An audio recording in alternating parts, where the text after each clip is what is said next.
Board पर आपको ये जो क्वेश्चन दिख रहा है ये जेई मेंस 2024 में पूछा है। देखो इसमें क्या पूछा कि the total number of molecular orbital form from 2s and 2p atomic orbital. बेटा यहाँ पे देखो आपको एक चीज समझना पड़ेगा कि एमओटी में कहता क्या है।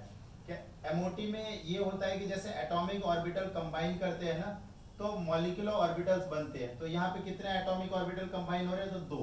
तो बेटा यहाँ पे दो मॉलिक्यूलर ऑर्बिटल ही बनेंगे, जिसमें से एक को हम लोग बॉन्डिंग मॉलिक्यूलर ऑर्बिटल कहते हैं और एक को एंटी बॉन्डिंग मॉलिक्यूलर ऑर्बिटल कहते हैं। अब बेटा यहाँ पे ध्यान से देखो, जब भी कोई डाई एटॉमिक मॉलिक्यूल बनता है ना तो उसमें जितने एटॉमिक ऑर्बिटल कंबाइन होते हैं उतने ही मॉलिक्यूलर ऑर्बिटल कंबाइन होते हैं। तो क्वेश्चन में क्या कहा जा रहा है उस चीज को ध्यान से देखते हैं। क्वेश्चन में बोला गया है कि यहाँ पर 2s और 2p of atomic orbital combine हो रहे हैं। तो ध्यान से देखो, जो 2s होता है अपना और 2p होता है। तो बेटा देखो 2s ऑर्बिटल जो होता है इसमें ये रहा एक ऑर्बिटल होता है 2s ऑर्बिटल में एक ऑर्बिटल, और 2p में कितने ऑर्बिटल होते हैं? तो 2p में टोटल 3 ऑर्बिटल होते हैं। तो 2s और 2p मिला के टोटल ऑर्बिटल कितने हो गए? 4।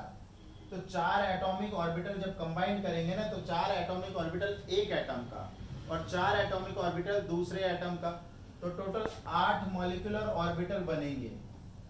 टोटल कितने मॉलिक्यूलर ऑर्बिटल बनेंगे? 8। ध्यान से देखो, जब भी आप जब डायटोमिक बनाते हो ना एमओटी, वो देखो जैसे मान लो आप N2 को बनाते हो तो इधर नाइट्रोजन, तो यहाँ पे 2s होता है और यहाँ पर आपका 2p होता है इस तरीके से। तो कह रहा है कि यार 2s और 2p दोनों ही कंबाइन करने हैं।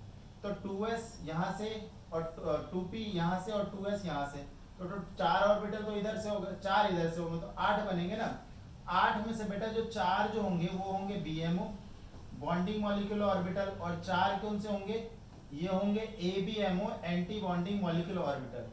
जरा क्वेश्चन पे जाते हैं बेटा। क्वेश्चन में देखो क्या पूछा है कि ऑर्बिटल डायटोमिक, तो total number of molecular orbital form from 2s and 2p atomic orbital. तो ये कितने हो जाएंगे? 8 मॉलिक्यूलर ऑर्बिटल। अगर आपसे स्पेसिफिक पूछ लेता कि बॉन्डिंग मॉलिक्यूलर ऑर्बिटल कितने बनेंगे तो 4, ABMO कितने बनेंगे तो 4। ठीक है, थैंक यू।